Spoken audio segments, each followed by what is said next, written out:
Disclaimer: We strongly support Article 19 of Indian Constitution about freedom of speech and expression. We respect all religions. Our intention is not to hurt anyone's religious or social sentiments. This video, including examples, images, and references, are provided for entertainment and educational purposes only, and channel does not promote or encourage any illegal activities. Our aim is only to awaken the society. Thank you. His Majesty, eager to establish Islam, issued orders to the governors of all the provinces to demolish the schools and temples of the infidels. मतलब जो भी school और temple से काफिर होके उनको सब गिरा दिया जाए, ऐसा औरंगजेब ने ऑर्डर जारी किया. And with the utmost urgency put down the teaching and the public practice of the religion of this misbelievers. मतलब तुरंत फौरी तौर पे हिंदुओं को पब्लिकली अपना धर्म, अपना मजहब का पालन करने से रोका जाए. यह औरंगजेब का ऑर्डर है. हाँ भाई, राम पुनियानी जी कहा, एक पैर आपकी वैसे भी कब्र में है, कितना झूठ फैलाओगे, कितना बेवकूफ बनाओगे लोगों को. ये हवाले नहीं पढ़े थे आपने सारे? आ जाओ यार, आ जाओ, लाइव में आ जाओ, कर लेते बात आपसे भी. तो आगे ऐसा हुआ कि जो कश्मीरी पंडित थे, ये सब कन्वर्जन का और प्रोसिक्यूशन का ये सब मामला कश्मीर में भी चल रहा था. मतलब वहां के जो औरंगजेब के गवर्नर थे, वो वहां पे कश्मीरी पंडितों को धड़ल्ले से मुसलमान कर रहे थे. तो कुछ कश्मीरी पंडित गुरु तेग बहादुर जी के पास आए और उन्होंने कहा कि शेर अफगान खान नाम का जो औरंगजेब का वाइसरॉय है कश्मीर में, जो गवर्नर है, वो धड़ल्ले से कश्मीरी पंडितों को कन्वर्ट कर रहा है, इसलिए हम आपके पास आए, आपकी हेल्प लेने के लिए, आपके शरण में आए हैं. तो उस टाइम पे तेग बहादुर अपने जो छोटा लड़का था उनका, गोविंद सिंह तभी छोटे थे, उनसे खेल रहे थे. तो कश्मीरी पंडितों की बात सुनते हुए वो एकदम विचार में पड़ गए कि इस मसले का हल कैसे निकाला जाए. तो गोविंद सिंह जो छोटे थे, उन्होंने पूछा कि आप इतने विचार में क्यों है, आप ऐसा क्यों, इतना गहरा विचार क्यों कर रहे हैं. तो तेग बहादुर ने कहा कि माय सन, मेरे बेटे, यू नो नथिंग येट, आप बहुत छोटे हो, आपको ये पता नहीं है, you are still a child. This matter on which the Kashmiris have come is of vital importance. ये बहुत ही संगीन मसला है. The world is grieved by the operation of the Turks. मतलब मुसलमानों के कारण पूरा जो वर्ल्ड है वो अभी त्रासदी में है. No brave man is now to be found. एक भी ऐसा सुरमा नहीं है जो इनका मुकाबला कर सके. He who is willing to sacrifice his life shall free the earth from the burden of the Mohammedans. एक ऐसा जो सुरमा होगा, जो अपना बलिदान देगा, उसी से ये सब जो चल रहा है वो बंद होगा. ऐसा गुरु तेग बहादुर ने छोटे गोविंद सिंह को कहा. तब गोविंद सिंह जी ने कहा, बहुत छोटे थे वो, तो वो कहा कि आपसे बड़ा सुरमा इस कार्य के लिए कौन हो सकता है. तो गुरु तेग बहादुर ने ऐसा जान लिया कि ये शायद डिवाइन, मतलब भगवान ही बोल रहा है गुरु गोविंद सिंह के मुख से. तो उन्होंने कहा कि ठीक है, ये कार्य मैं ही अपने कंधे पे लेता हूं. और उन्होंने जो कश्मीरी पंडित आए हुए थे उनको कहा कि तुम औरंगजेब के पास जाओ और उसको बोलो कि पहले गुरु तेग बहादुर को मुसलमान बना के दिखाए, और अगर तुम उसमें सक्सीड हो गए, अगर तुमने उनको मुसलमान बना दिया, तो फिर हम खुद से इस्लाम को कबूल करेंगे. ऐसे गुरु तेग बहादुर ने कश्मीरी पंडितों. हाँ. तो वो औरंगजेब का और भी एक कारण था, जो औरंगजेब गुरु तेग बहादुर पे मतलब उसका गुस्सा था. ये जो सिख लोग हैं वो गुरु तेग बहादुर को सच्चे पातशाह बोलते थे. तो औरंगजेब को ऐसा लगता था कि मैं पातशाह हूं और सच्चे पातशाह बोल रहे हैं गुरु तेग बहादुर को. तो उसके कारण भी मतलब औरंगजेब का गुस्सा था गुरु तेग बहादुर पे. तो जब ये कश्मीरी पंडित गए औरंगजेब के पास, तो औरंगजेब ने उनको बोला, उस कमिटी को, कश्मीरी पंडित के, कि तुम्हारे गुरु को कहो मुझसे आके मिले. वो अगर मुसलमान नहीं हुए तो एटलीस्ट कुछ मिरेकल तो वो दिखा देंगे हमको, तो बुलाओ उनको. ऐसे औरंगजेब ने न्योता दिया गुरु तेग बहादुर को. तो इवेंचुअली गुरु तेग बहादुर दिल्ली गए और औरंगजेब ने उन्हें गिरफ्तार कर दिया. गुरु तेग बहादुर साहब जो थे, ये कहाँ, पंजाब में सिचुएटेड थे या किधर थे? हाँ, वो ऊपर जो शिवालिक हिल है ना, कश्मीर के पास या पंजाब में ही है. ओके. हाँ, पास ही है. वहां ये थे, आनंदपुर करके गांव था, वहां पे थे. तो वो दिल्ली आ गए और उनकी बहुत सारी डिबेट्स भी हुई औरंगजेब के साथ, और औरंगजेब ने उन्हें इस्लाम कबूल करने के लिए कहा. तो इन लोगों ने मना कर दिया उनको. ये सब जो मैंने पहले नाम बताया था, जिन्होंने सिख हिस्ट्री का, सिख सोर्सेस का जो इंग्लिश ट्रांसलेशन किया था, द सिख रिलीजन, इसके वॉल्यूम 4 में पेज 368 ऑनवर्ड्स ये सब आता है। ये सब सिख रिसोर्सेस से लिया गया है। आगे क्या हुआ कि औरंगजेब ने उनको इस्लाम कबूल करने के लिए कहा, लेकिन उन्होंने मना कर दिया। तो 10 नवंबर 1675 को उनके साथ जो उनके डिसाइपल्स यानी कि उनके शिष्य आए थे, भाई मतीदास, फिर भाई सतीदास, भाई दयालदास, उनको एक चांदनी चौक में एक ग्राउंड में लाया गया और काजी एक बुलाया गया और काजी को बुलाया गया कि तुम उनको इस्लाम कबूल करवाओ। तो पहले मतीदास को बुलाया गया कि इस्लाम कबूल करो। तो मतीदास ने क्या कहा काजी को कि सिखिज्म सच्चा धर्म है और इस्लाम झूठा मजहब है। अगर इस्लाम सच्चा मजहब होता तो सबको खतना करके ही भेजते खुदा ऊपर से। ऐसा मतीदास ने आंसर दिया काजी को। उसके बाद तुरंत मतीदास को 2 पोल के बीच बांधा गया और सर से लेके पांव तक उनके ऊपर आरी चलाई गई और उनको 2 टुकड़ों में काटा गया। ये जो यहां पे आप पिक्चर देख रहे हैं ना, जी जी, ऐसे 2 टुकड़ों में उनको काटा गया। तो जब ये काटा जा रहा था तब मतीदास अरदास करके एक प्रेयर होती है सिखों की, तो वो उसको कंटिन्यूअस जप कर रहे थे और पूरे काटे जाने के बाद भी उनका जप चल ही रहा था। तो आपको ये वाकया सुन के उम्म किरफा का वाकया याद आ गया होगा जो रसूलुल्लाह का था। हाँ, वो 2 ऊंट पे जो है चिरवा दिया था बांध के। जी जी, उसी तरह इनको आरी से काटा गया मतीदास को। फिर ये सब देख के दयालदास ने औरंगजेब को गालियां दी, तो उसको एक बंडल की तरह बांध के उबलते हुए तेल में डाला गया। ओफ। और फिर सतीदास था, उसको एक एक उसके लिम्ब काट के एक एक हाथ पैर तोड़ के उसको मारा गया। यह हुआ 10 नवंबर 1675 चांदनी चौक दिल्ली में। यानी ये लोग जानवर से भी बदतर थे, इनकी सोच। जी, और इसका कारण है कि इस्लाम कबूल नहीं किया। हाँ, वो क्योंकि उन्होंने चैलेंज दे दिया था ना कि भाई हमको करो तो बाकी के भी हो जाएंगे। अब वो ईगो पे आ गई। बिल्कुल। हाँ, उनको दिखाना था कि हम क्या कर सकते हैं, तो उन्होंने बर्बरता का नंगा नाच दिखाया। इसका जिक्र आया है history of the six volume 1 Hariram Gupta page number 214। कोई भी जाके देख सकता है। ये सब सिख रिसोर्सेस से लिया गया है। अच्छा, ये चांदनी चौक में हुआ था, इसीलिए चांदनी चौक में जो गुरुद्वारा है उसका नाम शीशगंज है ना? शीशगंज है, बराबर है। उसके नेक्स्ट डे यानी कि 11 नवंबर 1675 को गुरु तेग बहादुर की गर्दन तोड़ी गई चांदनी चौक में, इसलिए उस गुरुद्वारा का नाम है शीशगंज। सिर को काटे गया था वहां पर, इसके वजह से शीश वहां पर अलग किया गया था, शीशगंज। अच्छा सत्यन भाई, 1 मिनट रोकूंगा आपको। एक ये जो म्यूजियम बना हुआ है वो सिख एट्रोसिटी के ऊपर में, वो जरा दिखा देता हूँ पब्लिक को। हाँ बिल्कुल। हाँ, ये उदयपुर में है ना? ये नहीं, माहौली में या कहीं पर है, मेरे ध्यान में नहीं एग्जैक्टली, लेकिन अच्छा। ये गुरुद्वारे में पूरा का पूरा ये सीन अभी जो बताया सत्यन भाई ने, उसको पिक्चर विजुअलाइजेशन किया हुआ है। अच्छा सत्यन भाई, आपका कोई कमेंट हो तो आप देते रहिए बीच में। हाँ, इसमें मुगल हिस्ट्री में इसका ज्यादा जिक्र नहीं आता है। जो ये सब ब्रूटल एट्रोसिटीज की गई, सिर्फ एक जिक्र आता है। आप जब हवाला बताएंगे अमित भाई, उसके बाद हम वो हवाला देखेंगे मासिर आलमगीरी से।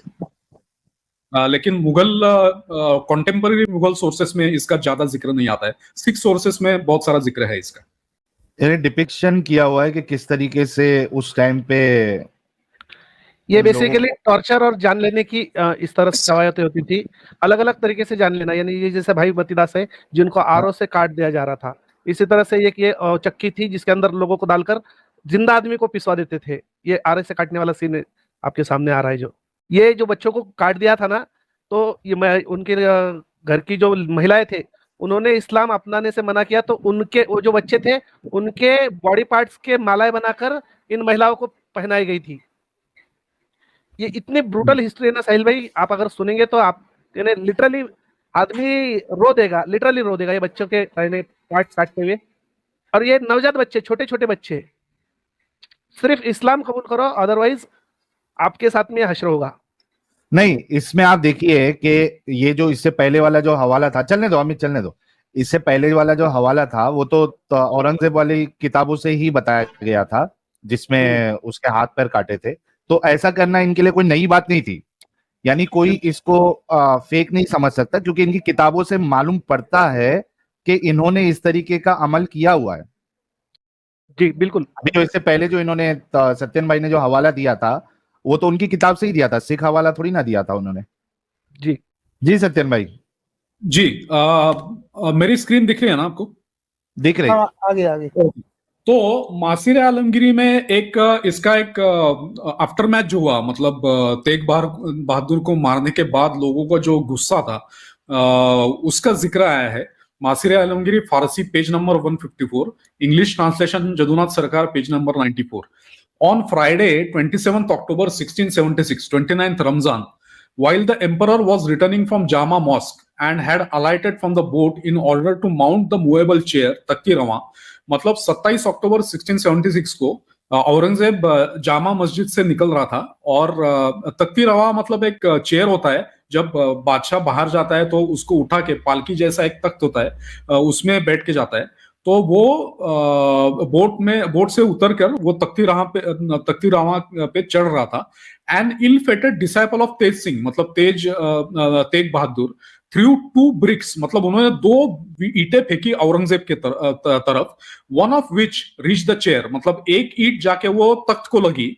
ही was seized by the retinue and order to be made over to the kotwal, मतलब वो तेग बहादुर का जो शिष्य था उसको कब्जे में लिया गया और कोतवाल को सुपुर्द किया गया। मतलब लोगों का गुस्सा था। इसका जो जिक्र है वो मासिर आलमगीर में आता है। मतलब ये जो सब भयानक तरीके से इनको निर्मम तरीके से मारा था, उसमें उसके कारण जो लोगों का गुस्सा फूटा, उसका रिएक्शन ये मासिर आलमगीर में दिया है। तो कुछ किया है तभी तो वो इतने गुस्से में थे ना वो लोग। जी जी बिल्कुल। और अभी गोविंद सिंह जी की खुद की किताब है जिसको कहते हैं विचित्र नाटक। उसमें गोविंद सिंह जी ने अपने जो पिता थे तेग बहादुर, उनका जो बलिदान था उसको लिखा हुआ है कैसे हुआ। तो वो बोलते हैं, Thus did the master protect the frontal mark and the sacrificial thread of the Hindus, मतलब जनेऊ को और तिलक को बचाया तेग बहादुर ने हिंदुओं के। Thus did he bring about a great event in this dark age. He did so much for God's people, giving up his life without uttering a groan. He suffered martyrdom for the sake of religion, laying down his head without surrendering his principles. God's people feel shame in performing miracles which are mere tricks of mountebanks and cheats. मतलब जो खुदा के बंदे होते हैं वो कभी miracle नहीं करते, वो उनके लिए बहुत ही छोटी चीज है। Breaking his potsherd on the head of the Delhi king, he departed to the city of God. Nobody ever did such a thing as he. At his departure, a wail went forth from the denizens of the earth, and hail, all hail was heard from the heaven. मतलब haven से जियो जियो करके नारे आए, और उन्होंने मतलब तेग बहादुर ने बहुत बड़ा बलिदान दिया। ये उनका बेटा लिखता है अपने किताब में, गोविंद सिंह जी। तो ये तो झूठ नहीं हो सकता ना। बिल्कुल। जब तेग बहादुर का इस तरीके से निर्मम हत्या हुई, उसके बाद एक रंगरेता सिख नाम का एक आदमी था, उसने गोविंद सिंह जी का जो कटा हुआ सर था वो उठा के आनंदपुर लेके गया, वो गुरु गोविंद सिंह जी के पास। बहुत छोटे थे गोविंद सिंह तभी भी, और उनको प्रेजेंट कर दिया। तो गुरु गोविंद सिंह जी को बहुत अफसोस हुआ कि उस टाइम पे सिखों ने मतलब आगे आके उनके पास उतना करेज नहीं था कि हम सिख है। जब औरंगजेब ने क्वेश्चन किया कि ये आपके गुरु थे, आप इनके डिसाइपल्स थे क्या, तभी बहुत लोगों ने मतलब अपना धर्म छुपाया। इसका गोविंद सिंह जी को बहुत अफसोस हुआ, इसलिए उन्होंने ऐसा तय किया कि मैं अभी से सिखों को ऐसे मार्क्स दूंगा जिससे वो अपना धर्म कभी भी छुपा नहीं सकेंगे। जो वो अपने 5 मार्क है ना, कच्चा, कड़ा, कृपाण, वो जो सब मार्क है वो गोविंद सिंह जी ने सिखों को दिए ताकि आगे चल के वो अपना धर्म छुपा ना सके, मतलब वीरता से पेश आए कोई भी होने दो। मतलब इसके पहले ये पगड़ी वाला सिस्टम नहीं था क्या? पगड़ी बोलते हैं। मतलब सब ऐसे कंपलसरी नहीं था। तो गुरु गोविंद सिंह ने वो सिस्टम लाके रख दिया, 5 जो क नाम के जो ये है वो। और उन्होंने सिखों को आर्म्स का ट्रेनिंग दिया, लड़ने का ट्रेनिंग दिया और खालसा का स्थापना किया। ओके। अब इनके जो साहबजादे उनको मरवाया गया वो कैसे हुआ? तो गोविंद सिंह जी ने सिखों की एक आर्मी तैयार की और मुगलों के खिलाफ लड़ने लगे। तभी औरंगजेब डेक्कन में था। मराठों के साथ उसका ये चल रहा था, युद्ध चल रहा था। ये बात है 1700 के बाद की। तो जोरावर सिंह जो था और फतेह सिंह जो था, वो जोरावर सिंह का जन्म हुआ 1696 में और फतेह सिंह का जन्म हुआ 1699 में। ये दोनों बेटे थे। उनके और भी बेटे थे गोविंद सिंह के, अजीत सिंह और जुझार सिंह। लेकिन ये छोटे में जो बेटे थे जिनका बलिदान हुआ वो थे जोरावर सिंह और फतेह सिंह। तो गुरु गोविंद सिंह का कुछ हिल चीफ्स से ये चल रहा था, वॉर चल रहा था। और जो वो पहाड़ों वाले जो राजा थे उन लोगों ने औरंगजेब को अपील किया कि हमारे खिलाफ गोविंद सिंह लड़ रहे हैं, तो उनको परास्त करने के लिए आप हमको कुछ मदद भेजो। तो औरंगजेब तभी डेक्कन में था, मराठों के साथ उसका जंग चल रहा था। तो उसने वाइसरॉय जो थे सरहिंद के और लाहौर के, उनको बोला कि तुम गोविंद सिंह पे अटैक कर दो। तो उन्होंने आनंदपुर पे 1701 में अटैक कर दिया। तो तकरीबन 2-3 साल ये लड़ाई चली और इवेंचुअली 1704 में गोविंद सिंह ने यह तय किया कि अब उन्हें आनंदपुर से निकलना चाहिए, क्योंकि बहुत ही फोर्स ज्यादा था और वो मतलब बिसीज होते जा रहे थे। इसलिए वो 1704 में आनंदपुर छोड़ के बाहर आ गए। तो जैसे ही वो बाहर आ गए, उनका सामना बहुत बड़ी फोर्स से हुआ। तो उन्होंने अपने दो जो छोटे बेटे थे, जोरावर सिंह और फतेह सिंह, उनको अपनी माँ के मतलब उनके ग्रैंड मदर के पास, उनका नाम था गुजरी देवी, उनके पास दे के उनका एक पुराना नौकर था, उनके शरण में रख दिया। लेकिन वो जो उनका पुराना नौकर था उसने उनके साथ गद्दारी की और वजीर खान नाम का जो गवर्नर था सरहिंद का, उसके पास इन तीनों को उसने लाके रख दिया। आपने नहीं धोखा दे दिया। अपनों ने ही धोखा दे दिया। ये जो वजीर खान था वो 24 दिसंबर 1704 को ये दो बच्चों को वजीर खान के दरबार में पेश किया गया। तो ये लिखा हुआ है the history of the Sikh gurus, जो गुप्ता जी का किताब है, उसमें पेज नंबर 298-299। तो वो बुक में क्या लिखा है वो मैं पढ़ता हूं। On December 24th, 1704, the children were produced before him, that is Wazir Khan, in a public darbar in the presence of hundreds of fully armed and ferocious looking soldiers to overawe the boys। मतलब उनको डराने के लिए बहुत सारे खूंखार soldiers के से भरे हुए दरबार में उन दोनों को पेश किया गया। They were told that the Guru, their elder brothers and all the six had been killed। मतलब उनको झूठा ही बताया कि गुरु को भी मार दिया हमने और तुम्हारे दोनों भाई, उसके दोनों भाई उनके मरे हुए थे, लेकिन उन्होंने जोड़ दिया कि तुम्हारे पिताजी को भी मार दिया है। had been killed। They were offered security of life and comfortable living by embracing Islam। मतलब उनको बताया गया तो कि अगर तुम इस्लाम कबूल करते हो तो हम तुमको छोड़ देंगे और तुमको आराम की जिंदगी मिलेगी।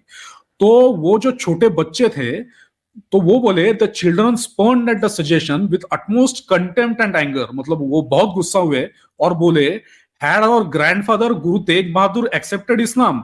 मतलब हमारे दादाजी ने इस्लाम कबूल किया था क्या जब तुमने उनको बोला था इस्लाम कबूल करने के लिए? तो हम भी नहीं करेंगे।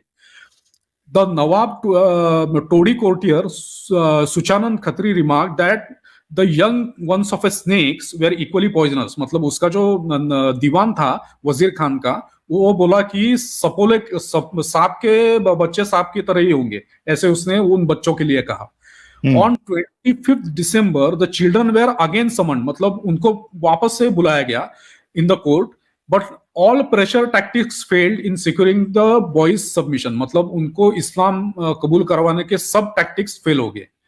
फिर 27th December 1704 यानी कि कल के दिन to terrorize them further they were bricked up shoulder high, मतलब उनको कंधे तक ईटों के इसमें एनक्लोजर में रखा गया.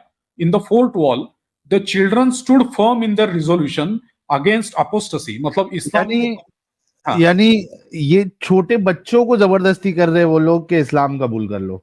9 साल और 7 साल 8 और 5 साल के, 8 और 5 साल, हाँ. छोटे बच्चों को, और उनपे इतना जुल्म कर रहे कि नहीं कर रहे तो फिर अब वो तुमको दीवार में ये किया जा रहा है, चुनवाया जा रहा है. बिल्कुल. In anger they push down the temporary structure built in mud and bricks. मतलब उन्होंने गुस्से में आके जो टेम्पररी स्ट्रक्चर बना हुआ था ब्रिक्स और इसका, तो उसको लात मार दी. तुरंत उसके बाद thereupon they were beheaded, उनका सर कलम कर दिया गया on December 27, 1704 and their bodies were thrown away, और उनके जो शरीर थे वो फेंक दिए गए. और इसमें और आता है a young and pretty girl named Anup Kaur believed to be Mata Jitoji. मतलब ये लड़कों की जो माता थी, माता जीतो, गुरु गोविंद सिंह की पत्नी, उनकी यंगर सिस्टर थी अनूप कौर करके. उसको शेर मोहम्मद खान जो नवाब था मालेरी कोटिया का, उसने हथिया लिया अपने हरम में दाखिल करने के लिए, लेकिन उसने खुदकुशी कर ली. ये रेफरेंस है, बांदी नहीं बनी. इसका रेफरेंस है Umdatul Tawarikh volume number 1 page 59, the Sikh religion Macauliffe volume 5 page number 198 और गुरबिलास 393. ये सब सिख और मोहम्मदन रेफरेंसेस है. अच्छा, ये उम्दतुल तवारिक जो है, हाँ. ये तो मोमिन का ही है ना? मोमिन का ही है. हाँ, तो अगर किसी को सिख रेफरेंसेस पे भरोसा नहीं भी है तो भाई तुम्हारे मोमिन रेफरेंस पे भी मौजूद है ये चीज. उम्दतुल तवारिक वॉल्यूम 1 पेज नंबर 59. अब ये दो जो लड़के थे, इनके मर्डर का बदला लिया गया. गोविंद सिंह जी का एक शिष्य था, उसका नाम था बंदा बहादुर. उसका ओरिजिनल नाम था माधोदास बैरागी.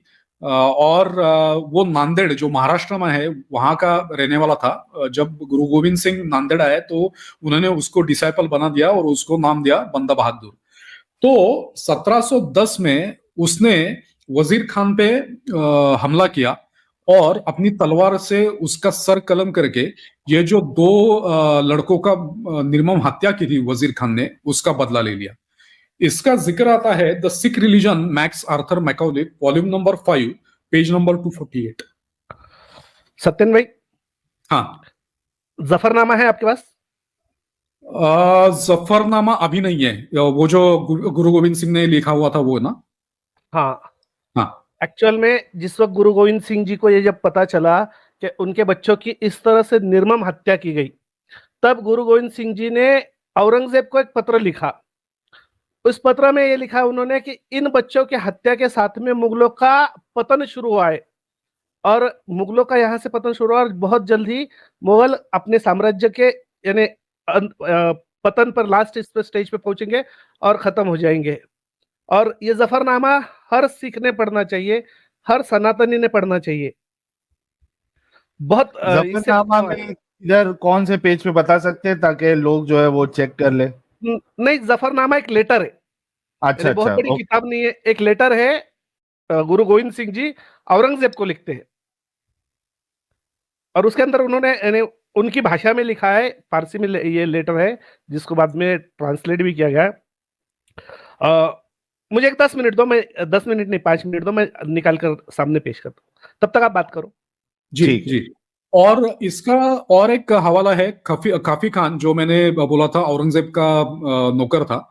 उसका किताब है मुंतखब उल लुबाब. उसमें भी उसने जो इसको वजीर खान को मारा गया, लेकिन वो उसमें लिखता है कि उसको एक गोली लगी इसमें वजीर खान को और वो मर गया. इसका हवाला है मुंतखब उल लुबाब पर्शियन वॉल्यूम 2 पेज नंबर 658. तो ये सब इंग्लिश में ट्रांसलेट हो चुका है. इसका ट्रांसलेशन किया है एलियट डॉसन ने. जिसको भी देखना है वो जाके देख सकते हैं. अब हम आते हैं हमारे प्रेजेंटेशन की आखिरी स्लाइड पे. ब्रूटैलिटी की हद क्या होती है, हाइट क्या होती है, वो मैं आपको दिखाता हूं. बाद में ये जो बंदा बहादुर था, इसको भी पकड़ा गया तब औरंगजेब नहीं था। औरंगजेब के मौत को 9 साल बीत चुके थे और फरूक सियार जो मुगल एम्परर था वो गद्दी पे था, मुगल गद्दी पे। बंदा बहादुर को पकड़ के दिल्ली में लाया गया। ऑन संडे 29 जमादिल उल आखिर दैट इज 19 जून 1716 को उसको एग्जीक्यूट किया गया। उसका जिक्र आता है life of Banda Singh Bahadur based on contemporary and original records by doctor Ganda Singh, page number 232। तो उसमें मैं पढ़ के दिखाता हूं, आप मुझे बोलो इससे ज्यादा दरिंदगी और हैवानियत हो सकती है क्या? आफ्टर बंदा Singh had dismounted and seated on the ground, he was offered the usual choice between Islam and death। मतलब इस बंदा सिंह को नीचे बिठाया गया और उसको यूजुअल चॉइस जो मोमिन देते हैं, इस्लाम या मौत, वो उसको दिया गया। But the chosen disciple of Guru Gobind Singh, as the Tarikh Muzaffari calls him, chose to lay down his life like a devoted follower than to abjure his faith for the sake of enjoying a few more years of life। मतलब इस्लाम कबूल करके थोड़ा और जीने के बजाय उसने मौत कबूल कर दी। His young son Ajay Singh, about 4 years, उसका बच्चा था 4 साल का, was then placed in his arms, मतलब उसके हाथों में उसको दिया गया। and he was told to take the boy's life, मतलब उसको बोला गया तुम खुद मारो अपने बच्चे को। But can a father kill his own child? क्या कोई बाप अपने बच्चे को मार सकता है? तो उसने रिफ्यूज कर दिया। The executioner then hacked the child to pieces joint by joint with a long knife. उस जल्लाद ने उस 4 साल के बच्चे को एक एक उसका हाथ पैर काट के उसको मार दिया। Dragged out his quarrying heart, मतलब उसका दिल निकाला और वो धड़कता हुआ दिल बंदा सिंह बहादुर के मुंह में ठूसा। Who stood unmoved like a statue, मतलब बंदा सिंह कुछ भी नहीं हुआ। उसके बाद बंदा सिंह का आंख फोड़ के उसके स्किन निकाल के एक एक हाथ पैर तोड़ के उसको मारा गया। और काफी खान जो औरंगजेब का नौकर था, he was an eyewitness to this। यानी सारी हदें पार कर दी इन्होंने। साहिल भाई, आप मुझे बताया दरिंदगी और हैवानियत की हद इससे ज्यादा कुछ हो सकती है क्या? नहीं। तो मैं यहाँ पे अपना प्रेजेंटेशन खत्म करता हूँ। और ये सारे सिख वीर जिन्होंने अपने धर्म के लिए बलिदान किया, बहुत ब्रूटैलिटी सहन की और इस्लाम कबूल करने के बजाय अपना प्राण दे दिया, उनको मैं शत शत नमन करता हूँ। बिल्कुल, हमारा भी उनको इन सारे लोगों को सलूट है। और आई एम श्योर कि कई सारे लोगों को ये चीजें जो है वो पता ही नहीं है, क्योंकि बताई ही नहीं गई। अब हम जैसे बुजदिल लोग रहेंगे तो इतना थोड़ी ना सहते, वो कर लेते। आज जो मोमिन हजरात है, इनमें से अक्सरियत जो है वो ऐसी पैदाइश हुई है ना उनकी, उन्होंने डर को जो है वो डर के आगे इनकी बातों में आ गए, उन्होंने इस्लाम को चुन लिया। लेकिन ये ऐसे बहादुर लोग थे, इतने ज्यादा बहादुर, जिसका यानी कोई आप सोचिए कि अंदाजा भी हम नहीं लगा सकते कि हम कभी ऐसा कर पाएंगे। लेकिन इन्होंने सामने देखे कि हमारे साथ वाले लोग का क्या हाल हुआ है। अभी क्या होता है कि जो पहला इंसान जिसका किया गया, ठीक है वो तो पहला था, उसको तो मार दिया गया, लेकिन जो बाकी लोग जो देख रहे हैं, सोचो वो देखने के बाद वो अपने स्टैंड पे रहेंगे या पलट जाएंगे? वो तो पलट जाएंगे ना। और ये इंसानी फितरत है, ये तो आदमी की जब जान पे बन आती है तो वो तो कुछ भी कर सकता है। लेकिन ये कैसे एक्स्ट्रा ऑर्डिनरी लोग थे कि ये सामने ये सारी चीजें होते हुए देखकर भी वो डरे नहीं और उन्होंने उसको पसंद किया इसके बजाय कि वो इस्लाम कबूल कर लेते। तो ऐसे लोगों के लिए तो दिल से सलाम है।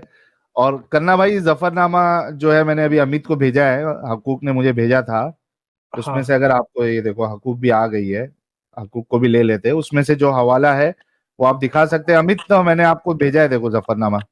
नहीं, हकूक सिस्टर आ गई तो हकूक सिस्टर भी बता पाएंगी या फिर मैं भाई मैं फोन से जुड़ी हूँ, मैं ऑफिस में थी, लेकिन टॉपिक ही ऐसा है कि मैं जज्बाती हो गई, बाहर आई हूँ 1 घंटा बोल के।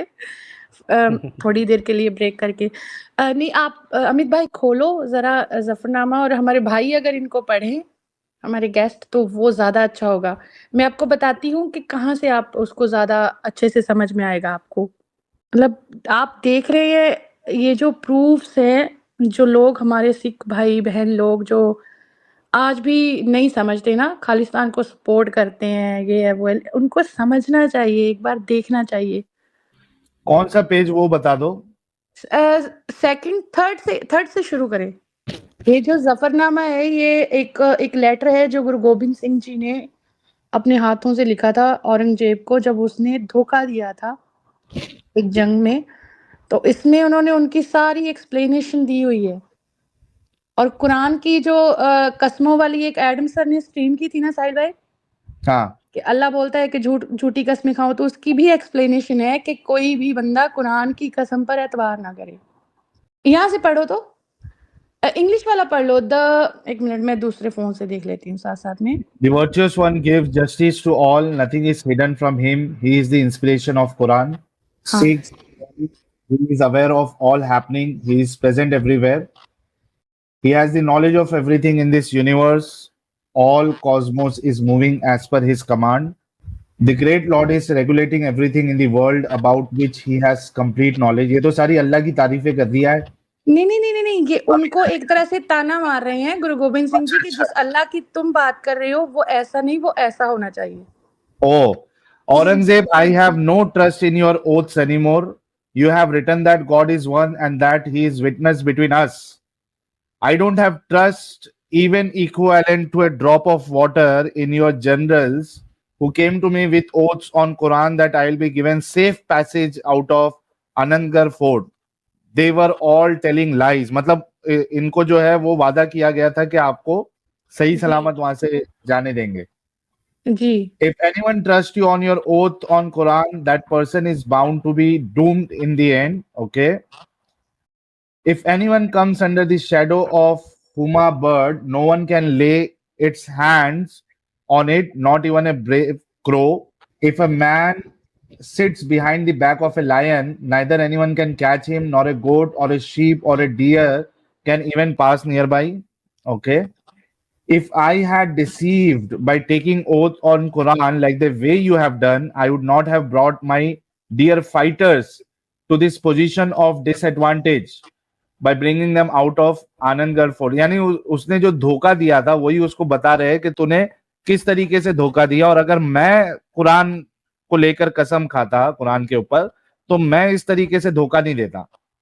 जी, बेसिकली कि अगर हम हमारे किसी भी धर्म की पुस्तक को, किसी भी किताब की, किसी धर्म की किताब की हम कसम खाते तो हम ऐसा ना करते। तुमने अपने धर्म को धोखा दिया है, ऐसा मतलब अच्छा, ये उन्होंने कहने की कोशिश। फिर ये भी बोल रहे हैं कि what can 40 hungry men do when suddenly 10 lakh strong army pounces upon them. अच्छा, जी, ये ये 40 लोग ही थे। जी 40 मुक्तों की बात होती है यहाँ पर। 40 जो उन्होंने बंदी बनाए थे उनको छुड़वाया गया था ना वहां से, तो ये उनकी बात इस चीज में हो रही थी। That the promise breakers launched a surprise attack with their swords and arrows and guns. यानी जिन्होंने वादा खिलाफी की वो उन्होंने उन पे तलवारों के साथ अटैक किया। It was out of the sheer helplessness that I came in the battlefield. Having thus decided, I came with all the battle plans and ये क्या है? Munitions. Okay, तो ये कह रहे कि मैं मजबूरी के तौर पे लड़ाई के मैदान में आया हूं। जी। When all the stratagem employed for solving a problem are exhausted, only then taking your hand to the sword is legitimate. मतलब ये बता रहे हैं कि भाई मैं मजबूरी के साथ लड़ने के लिए आया हूं। इसका हिंदी में वाला ट्रांसलेशन पढ़ दो साहिल भाई। हाँ, पढ़ दो, आप पढ़ दो। हिंदी में कहाँ है? नहीं, एक अलग से आर्टिकल में ट्रांसलेशन है। अच्छा। इसकी समरी है, इन शॉर्ट लिखा हुआ है वो बेहतर है। गुरु गोविंद सिंह जी औरंगजेब को ललकार कर अपने स्वाभिमान का और वीर भाव का परिचय देते हुए लिखते हैं, औरंगजेब तू धर्म से कोसों दूर है, अपने भाइयों की और बाप की हत्या करके अल्लाह की इबादत करने का तू ढोंग करता है। तूने कुरान की कसम खाकर कहा था मैं सुलह करूंगा, लड़ाई नहीं करूंगा, पर तू अव्वल दर्जे का धूर्त, फरेबी और मक्कार है। तूने अपने बाप की मिट्टी को अपने भाइयों के खून से रंगा और उस खून से सनी मिट्टी से अपने राज्य की नींव रखी और अपना आलीशान महल तैयार किया है। तेरे खुदा की कसम, तेरे सिर पर भार है। औरंगजेब को चुनौती देते हुए दशम गुरु आगे लिखते हैं, क्या हुआ? परवाह नहीं अगर मेरे 4 बच्चे अजीत सिंह, जुझार सिंह, फतेह सिंह और जोरावर सिंह देश की मिट्टी के लिए कुर्बान हुए, पर ये कुंडली मारे तुझे डसने वाला नाग अभी जिंदा है। अगर तू कमजोरों पर जुल्म करना और उन्हें सताना बंद नहीं करेगा तो कसम है मुझे उस परवरदिगार की, तुझे आरे से चिरवा दूंगा। मैं युद्ध के मैदान में अकेला आऊंगा और तेरे पांव के नीचे ऐसी आग रखूंगा कि पूरे पंजाब में उसे बुझाने वाला तथा तुझे पानी पिलाने वाला एक न मिलेगा। मैंने पंजाब में तेरे पराजय की पूरी व्यवस्था कर ली है। फिर इसके आगे गुरु गोविंद सिंह औरंगजेब का इतिहास, औरंगजेब को इतिहास से सीख लेने का सलाह देते हुए अपने आगे लिखते हैं, तो अपने मन की बात आंखों से देखकर विचार कर। भारत को जीतने का जो सपना तू देख रहा है, यह सपना सिकंदर और शेरशाह, तैमूर और बाबर, हुमायूं और अकबर ये देखने वाले आज कहाँ है? आगे इस पत्र में गुरु गोविंद सिंह जी औरंगजेब को चेतावनी देते हुए लिखते हैं, औरंगजेब तू मेरी बात ध्यान से सुन। जिस ईश्वर ने तुझे इस मुल्क की बादशाह दी, उसी ने मुझे धर्म और देश की रक्षा का जिम्मा सौंपकर यह शक्ति दी कि मैं धर्म और सत्य का परचम बुलंद करूं। आगे युद्ध और शांति की अपनी नीति को स्पष्ट करते हुए लिखते हैं कि सभी प्रयास असफल हो गए, न्याय का मार्ग अवरुद्ध हो गया, तब तलवार उठाना तथा युद्ध करना सबसे बड़ा धर्म है। ओके, जफरनामा के अंतिम भाग में ईश्वर के प्रति अपनी पूर्ण आस्था व्यक्त करते हुए महान गुरु गोविंद सिंह जी लिखते हैं, शत्रु भले हमसे 1000 तरह से शत्रुता करे, पर जिनका विश्वास ईश्वर पर है उसका कोई बाल नहीं बांका कर सकता है।